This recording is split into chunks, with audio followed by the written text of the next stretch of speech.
Gauss के नियम का प्रयोग देखना है ना। गॉस का नियम क्या होता है बताओ तो, फटाफट फटाफट बताओ जल्दी जल्दी। गॉस का नियम किस पे डिपेंड है बताओ जल्दी से। वैद्युत फ्लक्स पे डिपेंड है। और वो भी किस पे है, एक गॉसियन पृष्ठ होता है, एक बंद पृष्ठ होता है, जिसमें क्या होता है, एक बंद पृष्ठ से क्या होता है, उसके बीच में एक आवेश रेखा होता है। दरवाजा थोड़ा सा और बंद करना बस और एक बंद पृष्ठ होता है, उसके बीच में आवेश रेखा होता है। आवेश से बल रेखाएं निकल जो पृष्ठ से गुजरती है, और जो फ्लक्स होता है उस आवेश द्वारा, उस कुल आवेश का 1/4 क्या होता है, गुना होता है। इसका अनुप्रयोग करना है बाबू, अनुप्रयोग करना। देखो डेरिवेशंस कोई याद नहीं, डेरिवेशंस बिल्कुल सिंपल है। यदि गॉस के नियम का अनुप्रयोग की बात करता हूं तो गॉस के नियम का अनुप्रयोग निम्न दो तरह से किया जाता है। किस तरह से? गॉस के नियम का अनुप्रयोग, गॉस के नियम का अनुप्रयोग निम्न दो तरह से किया जाता है। निम्न दो तरह से किया जाता है। बस ध्यान से देखते जाओ। अब उसमें जाओ विद्युत फ्लक्स के बारे में, गॉस के नियम के बारे में आपको पता होना चाहिए ना। नहीं पता होगा तो समझ में आएगा। डेरिवेशंस कोई अपने मन से नहीं चलता, डेरिवेशंस तभी चलता है आपके पहले हेडिंग्स पता होनी चाहिए। हेडिंग में आपको क्या करना है, आपको उतना चीज आपको पता होना चाहिए। मैं आपको सिखाता हूं, देखो कितना आसान हेडिंग्स है। पहले हेडिंग है वो हेडिंग से नाम लिख दे रहा हूं। एक समान आवेशित अनंत समतल चालक के कारण विद्युत क्षेत्र की तीव्रता निकालना है। इसमें पहली हेडिंग है एक समान आवेशित अनंत विस्तार के समतल चादर के कारण उत्पन्न विद्युत क्षेत्र की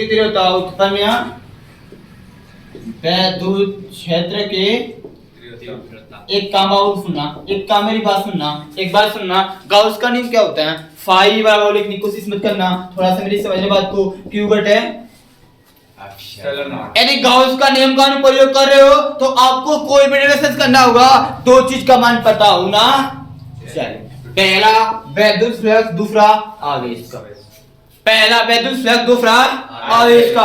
अब मैं बताता हूं इस हेडिंग का मतलब क्या है। अब मैं आपको समझाना चाहूंगा कि इस हेडिंग का मतलब क्या है। ये देखो, एक समतल क्या लेना है, चादर लेना है। ये अभी कैसा रहना चाहिए, और चालक कैसा, इसमें धारा नहीं आना चाहिए, धारा नहीं है, धारा नहीं है। इसके अंदर एक तार लेना है, क्या करना है, जिसमें धारा बह सके, इस तरह से ध्यान से देख तू, इस तरह से। इसमें जब धारा बहेगी तो क्या होगा, इसमें कोई धारा इसमें बहेगी तो क्या होगा बताओ। वो धारा जैसे अचानक पंदात के आएगा या थोड़ा थोड़ा क्या होता है, रुकता है। क्या होता है बाबू, रुकता है। क्या होता है, अरे किस पे डिपेंड करता है, इसके पृष्ठ पे डिपेंड होता है। यहाँ पर जहाँ पर लगा होता है इस पे बहुत डिपेंड होता है। यहाँ पर कुछ आवेश, कुछ इलेक्ट्रॉन रुकते हैं, कुछ आवेश, कुछ इलेक्ट्रॉन रुकते हैं। इसको हम लोग बोलते हैं आवेश घनत्व। क्या बोलते हैं बाबू, आवेश घनत्व। इसको हम लोग सिग्मा से दिखाते हैं। किससे दिखाते हैं, यदि मैं इसका फिगर बनाना चाहूं तो आपके सामने कुछ इस तरह से इसका फिगर बनेगा। देखो ध्यान से समझ लेना, बहुत बढ़िया चीज है। मैं आपको किताब में क्या देखे, किताब में ऐसे देखिए, देखो दोस्तों समझा रहा हूं। एक पेज ले लो, ये हो गया। इस पे ऐसे चलना है। अब बताओ तार जो होता है, जो कोई तार है, ये क्या है, वो तार है, क्या है, कोई भी तार लोगे तो यहाँ बताओ कि यहाँ इतना मोटा है, इससे मोटा होगा, इससे पतला होगा नहीं, जैसा यहाँ होगा वैसा फिक्स है कि नहीं फिक्स है सब। ठीक है चलो देखो,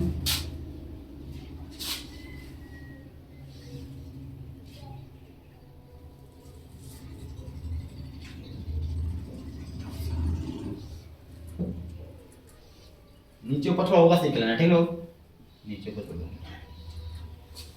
नीचे ऊपर थोड़ा हो जाएगा, अपना इंचल से खास लेंगे बढ़िया से, ठीक है। इंचल से निकाल लेना सब बढ़िया से, ठीक है, बढ़िया से, ठीक है।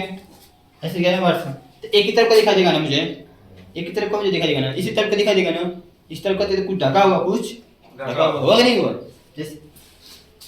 कोई प्रॉब्लम नहीं है।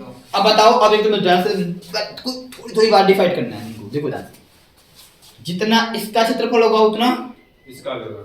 यदि मैं इसके क्षेत्रफल को, इसकी त्रिज्या कुछ होगी कि नहीं होगी, इसको हम लोग क्या बोलते हैं, 10th में पढ़े होंगे, जो चालक तार की मोटाई होती है, जो चालक तार की मोटाई होती है उसको हम लोग बोलते हैं अनुप्रस्थ काट का क्षेत्रफल। उसको हम लोग बोलते हैं अनुप्रस्थ काट का क्षेत्रफल। नहीं जानते तो सीख लो, ठीक है। इसको क्या बोलते हैं, अनुप्रस्थ काट का क्षेत्रफल।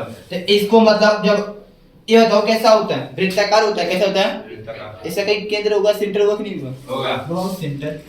ये हो गया सेंटर हो गया इसका। मान लो इस सेंटर का नाम O1 है, क्या है, इधर भी होगा, इस सेंटर का मान लो O2 है, क्या है, कोई प्रॉब्लम नहीं प्रॉब्लम। इसकी एरिया को मान लो A1 है, क्या है,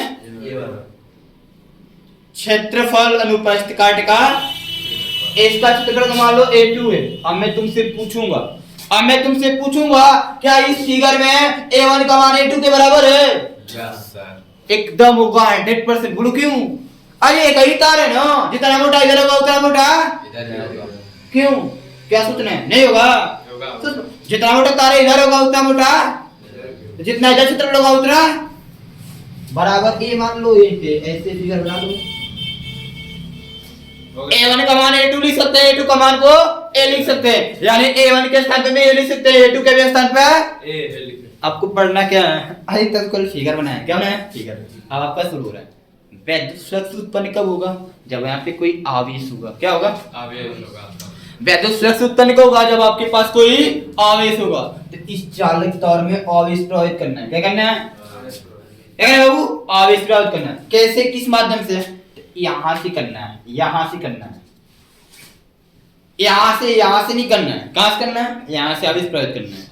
जब यहां करेंगे ना तो इसके इलेक्ट्रॉन यहां पर एकत्रित होंगे, क्या होंगे, तो इस पे कुछ घनत्व उत्पन्न होता है, क्या बाबू, घनत्व, जिसका नाम होता है आवेश घनत्व, क्या बोलते हैं, आवेश घनत्व। यहाँ पर इसके पृष्ठ पर एक घनत्व उत्पन्न होगा, क्या होगा बाबू, एकदम ध्यान से मेरी बात को समझना ना। यहाँ पर एक घनत्व उत्पन्न होगा जिसको हम लोग आवेश घनत्व के नाम से जानते हैं, किसका, जिसको हम लोग सिग्मा से दिखाते हैं, किस पे दिखाते हैं, सिग्मा, ऐसा निशान बनता है, ठीक है, सिग्मा, हाँ ऐसा निशान बनता है, सिग्मा। एक और सिग्मा बनता है, वो सिग्मा पे नहीं जाते हैं, वो विशिष्ट चालकता होता है, उधर नहीं जाते हैं, ये सिग्मा चालकता, ठीक है, ये सिग्मा है, क्या है, आवेश घनत्व है। इसका मतलब जहां इलेक्ट्रॉन आवेश धारा प्रवाहित कर रहे हैं, जहां पे इलेक्ट्रॉन एकत्रित हो रहे हैं, वहां का घनत्व है सिग्मा, आवेश घनत्व है। कोई प्रॉब्लम? अच्छा एक बात और मुझे सिखा देना, एक बात और सिखा देना, जितना इसका क्षेत्रफल है उतना इसका क्षेत्रफल है, तो क्या इसके बीच वाला क्षेत्रफल बेसी हो जाएगा? नहीं। इसका A1 है, इसका A2, मतलब इसका A है, तो इसका भी क्या होगा, A ही क्षेत्रफल होगा, इसका भी क्षेत्रफल, इसके सेंटर को वो मान लो, क्या मान लो, इसका भी क्षेत्रफल क्या होगा, कन्फर्म, कोई प्रॉब्लम, नो प्रॉब्लम, इतना कन्फर्म, कोई दिक्कत नहीं, दिक्कत, चलो ठीक है, फाइनल कोई दिक्कत नहीं, चलो सब कुछ खत्म, सब कुछ खत्म। अब क्या तुमको याद रखना है, अब एक बात बस हो रहा है, अब कुछ नहीं, अब देखो बता रहा हूँ, अब तुमको सीखने की जरूरत है, गॉस का नियम का अनुप्रयोग करना है। गॉस का नियम का, गॉस का नियम क्या कहता है, फाई A बराबर Q बटे, आपको फाई का मान चाहिए, फाई, जैसे यहाँ पर आवेश हारा बहाओगे, जैसे यहाँ पे आवेश दोगे, ये आवेश इस चालक तार में प्रवाहित हो जाएगी, और यहाँ से भी कुछ बल लेखा, इससे सिरे से भी कुछ बल लेखा, यहाँ से भी कुछ बल लेखा, यहाँ से निकल कर आकर गुजरना शुरू कर देगी, कुछ यहाँ से भी गुजरेगी, कुछ यहाँ से भी। इधर की वैद्युत डायरेक्शन इधर की वैद्युत डायरेक्शन बल लेखा है, वैद्युत क्षेत्र की रेखाएं को दिखाता है, डायरेक्शन नहीं होता है ना, कुछ इधर जा जाएगी, कुछ इधर जाएगी, कुछ इधर जाएगी। इधर की वैद्युत क्षेत्र रेखाएं इधर वैद्युत क्षेत्र को ई से दिखाते हैं, किससे दिखाते हैं, ई से। इधर की डायरेक्शन इधर। अब बात आई फ्लक्स की, बात आई फ्लक्स की, तो वैद्युत बल रेखाएं किसी भी पृष्ठ से गुजरे, वैद्युत बल रेखाएं किसी भी पृष्ठ से गुजरे, वहां सीधे उत्पन्न होता है वैद्युत फ्लक्स। क्या होता है बाबू, वैद्युत फ्लक्स बराबर क्या होता है, E dot ds, E dot ds। ds क्या है, क्षेत्रफल है। तो हमने आपसे वो बताया था ds लिख सकते हैं, d थीटा लिख सकते हैं, d लिख सकते हैं, यानी क्या बता रहा हूं कि वैद्युत क्षेत्र की तीव्रता, वैद्युत क्षेत्र की तीव्रता बराबर होता है वैद्युत फ्लक्स। वैद्युत फ्लक्स बताना क्या देना है, वैद्युत फ्लक्स बताना है, वैद्युत क्षेत्र बोलना, वैद्युत फ्लक्स, वैद्युत फ्लक्स बराबर क्या होता है, इसको फाई ई से दिखाते हैं। फाई ई बराबर क्या होता है बाबू, वैद्युत क्षेत्र गुणे क्षेत्रफल, वैद्युत क्षेत्र गुणे क्षेत्रफल, वैद्युत क्षेत्र गुणे क्षेत्रफल, वैद्युत क्षेत्र लिखना। वैद्युत क्षेत्र को है मतलब वहां लिखे होंगे ई डॉट डीएस चाहे डीए लिखे होंगे, डॉट को उठाएंगे cos थीटा, डॉट को उठाएंगे। अब वैद्युत बल रेखाएं समांतर चलती हैं, अब शुरू से पढ़ोगे बिल्कुल समझ में आएगा जी।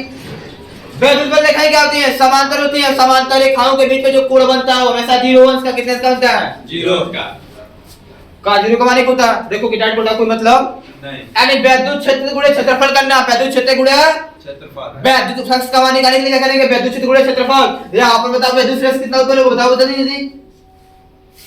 फाई ए A2 एक मिनट सॉरी क्या कर दिए,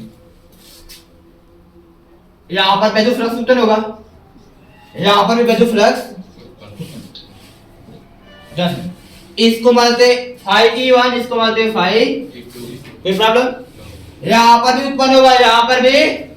तो वैद्युत फ्लक्स निकालने के लिए क्या करना है? वैद्युत क्षेत्र गुणे, आपको ये भी पता है बाबू, जब चालकता समान है तो धारा भी समान जाएगी, क्षेत्र भी बल रेखाएं भी समान जाएगी। तो यहाँ पर भी वैद्युत क्षेत्र ही होगा, यहाँ पर भी वैद्युत क्षेत्र। फाइनल वैद्युत क्षेत्र का मान लिख लिए गुणे क्षेत्रफल। इसका क्षेत्रफल क्या है? A2 है। क्या माना गया है?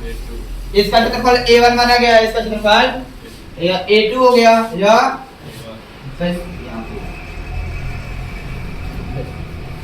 Figure complete, figure.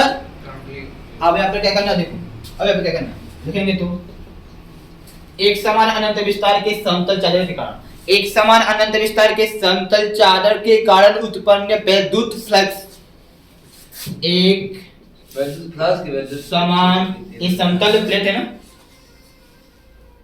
एक समान आवेशित अनंत विस्तार के समतल, ठीक है, समतल पृष्ठ है ना, समतल क्या निकाल रहे हैं? हाँ क्या फ्लक्स निकाल रहे हैं? हाँ तो वैद्युत तीव्रता निकालना है, वैद्युत की तीव्रता। तो आपके पास आवेश में फ्लक्स देखने के लिए इसे बल रेखा देखने के लिए वो फ्लक्स है, ठीक है। एक समान आवेशित, एक समान आवेशित अनंत, अब लोग इस अनंत विस्तार की, अनंत विस्तार की समतल चादर के कारण उत्पन्न वैद्युत फ्लक्स, ये हो गया फाई, क्या हो गया? गॉस का नियम है ना, हमें दो बात निकालना है, फाई का मान निकालना है और क्यू का मान निकालना है। तो फाई का मान निकालना है आपको, फाई का मान। तो फ्लक्स इस साइड में उत्पन्न हो रहा है, इस साइड भी दोनों तरफ हो रहा है, नहीं हो रहा है? दोनों को जोड़ो, फाई बराबर क्या होगा? Phi E1 plus phi E2 नहीं होगा। फाई E1 का मान क्या है? फाई E1 का मान E प्लस फाई E2 का मान क्या है? E अब तुम्हें यहाँ पर सिंपल बात पता है कि सर जी हम लोग यहाँ पे लिखे हैं कि A1 के भी स्थान पे A लिख देंगे, A2 के भी स्थान पे, क्योंकि ये सब एरिया बराबर है, सबका क्षेत्रफल क्या है? बराबर है कि नहीं है? तो यहाँ पर क्या लिख दोगे? A1 के भी स्थान पे 1 लिख दोगे और A2 के भी स्थान पे A लिख दोगे। इसका मतलब फाई E बराबर क्या हो जाएगा? दोनों सेम है, दोनों EA प्लस EA, यानी कि x प्लस x बराबर क्या होता है बाबू? x प्लस x बराबर 2x होता है। उसी तरह से EA प्लस EA बराबर 2E। कोई प्रॉब्लम? ये समीकरण, ये वैद्युत फ्लक्स का काम खत्म। वैद्युत फ्लक्स का काम क्या बचा? Q का मान निकालना है। Q का गॉस के नियम है, जो फार्मूला है उसमें जो जो चीज रहेगा उसी का मान निकालना है, उसी का मान तुमको निकालना है। क्या निकालना है? सॉरी, क्या निकालना है? आवेश। तो यहाँ लिखेंगे चूंकि आवेश बराबर, इस फार्मूले तो याद करना पड़ेगा ना, आवेश बराबर होता है आवेश घनत्व गुणे क्षेत्रफल, गुणे आवेश को क्यू से दिखा देंगे, किससे? आवेश घनत्व क्या माना गया है? सिग्मा। क्या माना गया है? सिग्मा। क्षेत्रफल कितना है यहाँ का? एरिया कितना है? ये समीकरण, ठीक है, कोई प्रॉब्लम? बच्चा लिख देना गाउस के प्रमेय से। गाउस क्या? चाहे प्रमेय लिखो चाहे नियम लिखो, चाहे प्रमेय लिखो चाहे नियम। गाउस का प्रमेय क्या होता है? फाई ए बराबर क्यू बटे में एप्सिलॉन समीकरण एक और दो से, समीकरण एक व दो से फाई ई व क्यू का मान रखने और अपने फाई का मान कैसे निकाल इसको 2e 2e फाई ई के स्थान पे क्या लिखोगे 2e कोई दिक्कत बराबर क्यू के स्थान पे क्या लिखोगे सिग्मा गुणा ए बटा में एप्सिलॉन नॉट क्या लिखा है तुम्हें क्या निकालना है वैद्युत क्षेत्र की तीव्रता वैद्युत क्षेत्र तीव्रता किससे दिखाते हैं किससे दिखाते हैं पी से दिखाते हैं पी से दिखाते हैं ना किससे पी बोलता है अरे ना ऐसे करता है कि ना तो समझा दूं तुमको ई से वहां से मान निकालो ए से क्या होगा सिंपल ऊपर पर मिल रहा है इसी का मान निकालना है इसी का ये बराबर लिखा जाएगा दो को जोड़ भेजो सिग्मा हो गया आए दो गुणा में कि भाग में गुणा में ना ए का मान निकालना है दो को भेजेगा गुणा में किस में बचेगा भाग में मतलब बटा में भाग में मतलब ऊपर से क्या बच रहा है 2 एप्सिलॉन वैद्युत क्षेत्र की तीव्रता का मात्रा क्या होता है न्यूटन प्रति बस यहाँ पे लिख दो हेंस प्रोबेट ये हो गया आपका काम खत्म जो फिगर बनाए हो तुम्हें ये मानना पड़ेगा क्या मानोगे माना एक अनंत विस्तार की समतल चादर दिया है एक अनंत विस्तार का समतल चादर दिया जिसका पृष्ठ का आवेश घनत्व जिसके पृष्ठ का आवेश घनत्व क्या है सिग्मा क्या है सिग्मा तथा इसके जो चालक तार है जो चालक तार लगा है उसके दोनों सिरों पर जो वैद्युत फ्लक्स है कितना उत्पन्न है फाई E1 और फाई E2 उत्पन्न है इतना मानना पड़ेगा ठीक है क्या मानना पड़ेगा बाबू लिखा पड़ेगा माना एक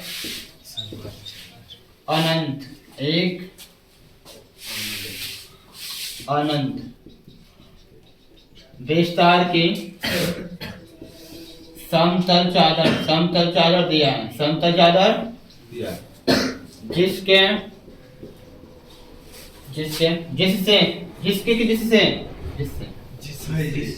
जिससे एक चालक था के दोनों सिरों पर उत्पन्न क्या चीज वैद्युत एक चालक तार कितने सिरों पर उत्पन्न वैद्युत फ्लक्स कितना वैद्युत फ्लक्स क्रमशः कितना बाबू फाई E1 व फाई E2 है इतना मान सकते हैं बाबू इतना मान सकते हो ना तथा पृष्ठ के आवेश घनत्व समतल चादर के पृष्ठ का आवेश घनत्व तथा समतल चादर के पृष्ठ का आवेश घनत्व कितना है बाबू सिग्मा क्या है सिग्मा और क्या और कुछ छूटा है हाँ एक चीज छूटा है और अनुप्रस्थ काट का क्षेत्रफल कितना है अनुप्रस्थ काट का क्षेत्रफल तार की मोटाई तार की ये जो मान है ये माने कि नहीं माने और ये सब देखना कैसे लिख रहा हूँ ठीक ना आओ अनुप्रस्थ काट का क्षेत्रफल कहाँ लिखूं नीचे वाली नहीं यहाँ लिख रहा हूँ और अनुप्रस्थ काट का क्षेत्रफल और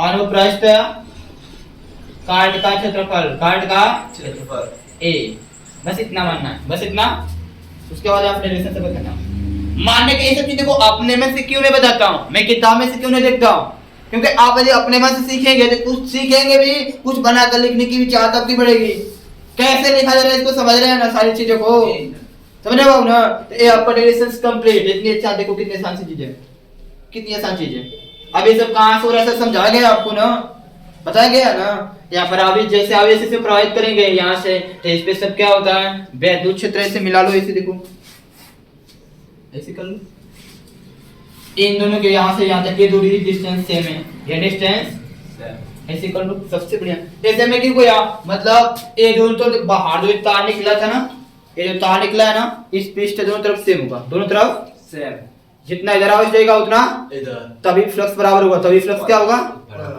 क्योंकि एक तार से दूर होगा तो आपको पता है कोई चालक तार है, अब उस तार से जितना मैं दूर जाऊंगा उतना विद्युत क्षेत्र कम होगा, उतना विद्युत क्षेत्र, तो विद्युत क्षेत्र कम होने का मतलब विद्युत बल रेखाएं कम होगी, विद्युत राशि कम होगा। कम हो जाएगा ना।